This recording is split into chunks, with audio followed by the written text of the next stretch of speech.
महानगरपालिका इलेक्शन असू दे, जिल्हा परिषद असू दे, पंचायत समिती असू दे, नगर परिषद असू दे, नगर पंचायत असू दे, हे जे इलेक्शन असतात हे कार्यकर्त्यांचे इलेक्शन म्हणून ओळखले जातात। याच्या अगोदर सुद्धा आपण बोललो की बाबा 5 वर्ष कार्यकर्ता झटत असतो आपल्या नेत्यासाठी, प्रचंड प्रमाणात मेहनत करतो, परंतु तोच निष्ठावंत कार्यकर्ता हा सदैव सतरंजीत उचलत राहणार का? त्या निष्ठावंत कार्यकर्त्याला जे एक मौका भेटायला पाहिजे का नाही, असं तुम्हाला काय वाटतं? भेटाव की जे सामान्य कार्यकर्ता असतो, पार्टीचा काम करत असतो, कुठल्याही पक्षाचं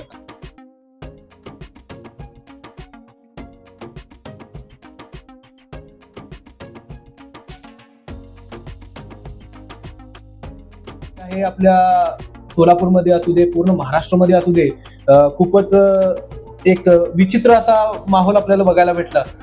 महानगरपालिका इलेक्शनसाठी जे आहे फॉर्म भरण्याचा, एबी फॉर्म भरण्याचा शेवटचा दिवस होता आणि शेवटच्या दिवसापर्यंत जे कोणत्याही महानगरपालिकेमध्ये जे 26-27 जे महानगरपालिकांमध्ये इलेक्शन आहे पूर्ण महाराष्ट्रामध्ये, प्रत्येका जागी जे प्रॉब्लेम आपल्याला पाहायला भेटलेला आहे, प्रत्येका जागी जे एबी फॉर्म साठी मारामारी चालू होती, प्रत्येका ठिकाणी जे आहे कार्यकर्ते धावपळ करत होते। तर तुम्हाला काय वाटतं हे पूर्ण माहोल क्रिएट होण्यामागचं कारण काय? मेन मुळात काय माहित आहे, एबी फॉर्म आता जे सत्तेत आहे पक्ष त्यांच्या मध्येच गोंधळ झाला, बाकीच्यांमध्ये झालं नाही। कारण का, बाकीच्यांमध्ये ते आधीपासून उमेदवार ठरलेले होते। सत्ताधार वेळेला काय केलं माहिती आहे, आयात उमेदवार घेऊन त्यांना शेवटी एबी फॉर्म देण्यासाठी त्यांनी कन्फर्म एबी फॉर्म कुणाला देणार हे कळूच दिले नाही। त्यामुळे शेवटच्या दिवशी दिल्याबद्दल गोंधळ झालं। त्यामुळे कार्यकर्त्यांचं नाराजी म्हणा किंवा त्याचं धावपळ म्हणा किंवा विस्कटीतपणा दिसून आला। महानगरपालिका इलेक्शन असू दे, जिल्हा परिषद असू दे, पंचायत समिती असू दे, नगर परिषद असू दे, नगर पंचायत असू दे, हे जे इलेक्शन असतात हे कार्यकर्त्यांचे इलेक्शन म्हणून ओळखले जातात। याच्या अगोदर सुद्धा आपण बोललो की बाबा 5 वर्ष कार्यकर्ता झटत असतो आपल्या नेत्यासाठी, प्रचंड प्रमाणात मेहनत करतो, परंतु तोच निष्ठावंत कार्यकर्ता हा सदैव सतरंजीत उचलत राहणार का? त्या निष्ठावंत कार्यकर्त्याला जे एक मौका भेटायला पाहिजे का नाही, असं तुम्हाला काय वाटतं? भेटाव की जे सामान्य कार्यकर्ता असतो, पार्टीचा काम करत असतो, कुठल्याही पक्षाचं काम करत असतो आणि समाजामध्ये जाऊन समाजाचं काम करत असतो, गोरगरिबांशी संपर्क ठेवत असतो, सामान्य जनतेशी त्याचा संपर्क असतो। अशा कार्यकर्त्यांना जर करता संविधानिक एक पदाचं इलेक्शन लढवता आलं किंवा तिकीट मिळालं, संविधानिक पद त्यांना मिळालं, तर ते कार्यकर्ते चांगल्या प्रकारे त्या सामान्य जनतेत जाऊन काम करू शकतात। कारण सामान्य जनतेचं मनस्थिती आणि त्यांचं अडचण हे सामान्य कार्यकर्ताच ओळखू शकतो। बरोबर। कुणाच्या नेत्याचा मुलगा आणि कुणाच्या नेत्याची बायको किंवा कुठल्या नेत्याच्या घराण्यात राजकीय घराण्यात जन्मलेल्या पोरापेक्षा एक सामान्य जो राजकीय पक्षाचा सामान्य कार्यकर्ता असतो, जो तळागाळातून आलेला कार्यकर्ता असतो, तोच सामान्य लोकांचं किंवा सामान्य जनतेचं अडचण काय आहे किंवा त्यांचे काम काय आहे, त्यांची व्यथा काय आहे हे समजू शकतो। त्यामुळे आपल्याला वाटतंय सामान्य कार्यकर्त्यांनाच तिकीट दिलं पाहिजे। तर बीजेपीने जे आहे बघितलं तुम्ही, बीजेपी जे आहे आयात उमेदवार प्रचंड प्रमाणात यावेळेस जे घेतलेली आहे आणि बीजेपीने जे आहे प्रथम जे आहे त्यांनाच चान्स दिलेला आहे। जे आयात उमेदवार होते त्यांना जे तिकीट या ठिकाणी बीजेपीने द्यायचं काम केलेलं आहे आणि त्यामुळे जे आहे प्रचंड प्रमाणात जे बीजेपीचे कार्यकर्ते नाराज झालेले आहेत। सोशल मीडियावर त्यांचे व्हिडिओ सुद्धा खूप व्हायरल होत आहेत। तर बीजेपीचे जे कार्यकर्ते होते त्यांच्यावर ही परिस्थिती कशामुळे आली तुमच्या मते? बीजेपीच्या कार्यकर्त्यांवर परिस्थिती का आली?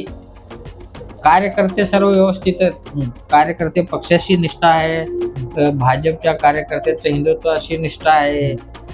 पण जे काय आता महाराष्ट्राचं बोलतो मी, महाराष्ट्राचं जे महाराष्ट्रामध्ये आता भारतीय जनता पार्टीचे जे कोर कमिटी आहे, जे मेन महाराष्ट्र प्रदेश जे कमिटी आहे, त्याच्यामध्ये असे लोक बसलेत की काही करून त्यांना सत्ता मिळवायची, सत्ता पिपासू झालेत त्यांनी। ओके, म्हणजे त्यांच्या डोक्यात काय आहे, कोण का असे ना पण आमच्या पार्टीचं सत्ता असलं किंवा आमचंच सत्ता असली पाहिजे। म्हणजे ग्रामपंचायत पासून ते राष्ट्रपती पर्यंत सगळे आमचेच लोक आमचेच असावं, त्याच्या एक डोक्यात भ्रम आहे। म्हणजे असंच राहावं। आता ते काय झालं माहित आहे, काँग्रेसच्या 100% जे नेते लोक होते त्याच्यामधले 80% लोक सर्व बीजेपी मध्ये आहेत आणि 20% राहिलेत काँग्रेसमध्ये, जे आता जे निष्ठावंत आहेत किंवा त्यांना विचारधारेशी त्याला तडजोड करायची करायचं नाही असे लोक काँग्रेसमध्ये राहिलेत. हा. बाकीचे काँग्रेसचे जे नेते आहेत ज्यांच्यावर घोटाळ्याचे आरोप झाले, ED ज्यांच्यावर काही ना काही गुन्हा आहे, ते लोक सर्व आता सत्तेत आहेत. याचा अर्थ काय झालाय, फक्त नेते तेच आहेत, हा. फक्त पार्टीचं नाव बदललंय काय.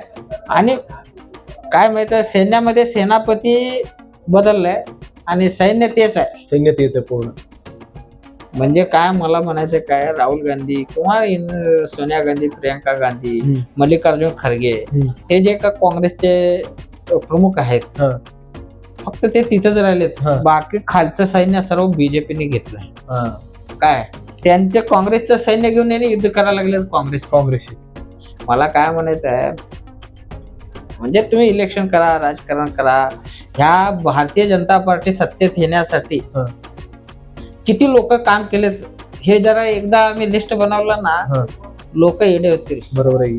कारण भारतीय जनता पार्टी बहुमतात यावं, त्यांचं मेजॉरिटी बसावं, देशामध्ये त्यांची सत्ता यावं म्हणून जे 1925 ला राष्ट्रीय स्वयंसेवक संघ स्थापन झालं, RSS, म्हणजे त्यांच्या विचाराचं सत्ता देशात यावं म्हणून ते लोक 1925 पासून संघ स्वयंसेवक असू दे काम करत आले, समाजामध्ये मेहनत करत आले. हिंदुत्वाच्या विचाराचं सरकार यावं म्हणून संघ परिवार 1925 पासून काम करत आलंय. ह्या वर्षी 100 वर्ष पूर्ण झाले त्या कामाला. मग त्याच्यानंतर विश्व हिंदू परिषद असू दे, बजरंग दल असू दे, दुर्गा वाहिनी असू दे, किंवा आपलं किसान संघ असू दे, किंवा अजून बाबा अखिल भारतीय विद्यार्थी परिषद असू दे, ABVP असू दे, त्याच्यानंतर धर्म जागरण असू दे, समाज कल्याण म्हणून एक आयाम चालतंय संघ परिवाराचा. असे किती तर आयाम, म्हणजे संघ परिवारामध्ये भरपूर असे आयाम आहेत. मग मजदूर संघ असू दे, ह्या सर्व संघ परिवारातील लोकांनी त्याच्यासाठी आपल्या जीवाचं रान केले किंवा त्याग केला. आणि संघाचे प्रचारक हे त्यांचे हिंदुत्वादीचे विचार, राष्ट्रीयत्वाचे विचार त्यांनी तळागाळापर्यंत पोहोचवण्याचं काम केलं. म्हणजे 1925 पासून हे काम चालू झालंय. 2014 ला म्हणजे त्यांच्या विचारधारेला पूरक असं सत्ता या देशातील जनता दिली, म्हणजे भारतीय जनता पार्टीला बहुमताने निवडून दिल्या. आता त्या लोकांचा विचारधारा कुठेही राहिला नाही भाजपमध्ये. RSSचं संघ परिवाराचा विचारधारा राहिला नाही. म्हणजे मला काय म्हणायचं, जे बजरंग दलामध्ये काम केले पोरं हिंदुत्वासाठी, जे पोरं बजरंग दलामध्ये हिंदुत्व म्हणून गोरक्षा केलं, त्यांच्यावर केसेस घेतले.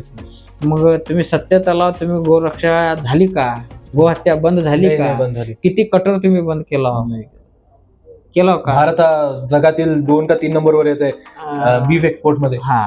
आज भारतीय जनता पार्टीचे काही मंत्री त्याने म्हणतात आम्ही बीफ खातो. म्हणजे मला काय, त्रिवेदीचा व्हिडिओ पण व्हायरल झाला होता. तो म्हणला, किरण रिजिजू पण म्हणला की बाबा मी बीफ खातो, मला कोण थांबा करते थांबव करू दे म्हणला. मला एवढंच म्हणायचं आहे, म्हणजे जे लोक तुमच्या पार्टीला उभा करण्यासाठी काम केलंय, ज्या तत्वाशी काम केलंय या समाजामध्ये, त्या लोकांचं थोडं तर ठेवा सत्तेत आल्यानंतर. आता ते सत्ता हिंदुत्ववादीसाठी नाही, आता सत्तेमध्ये आल्यानंतर 2014 ते 2019 जरा बऱ्यापैकी काळ होता. 2019 ते 24 तर काय धुमाकूळ आहे, फुल धुमाकूळ. आता परत सत्तेत ह्यांना आता काय नाही, संघ नाही, फक्त कमवायचं त्यांना. म्हणजे ह्यांना कमर्शियल माइंड आहे, फक्त कमर्शियल बिझनेसमॅन उद्योगपतींना पकडायचं, कसं का होईना सत्तेत बसायचं, झालं. बाकी बहुजन समाज जाऊ दे मातीत. बहुजन हिताय, बहुजन सुखाय हे त्यांच्या लक्षात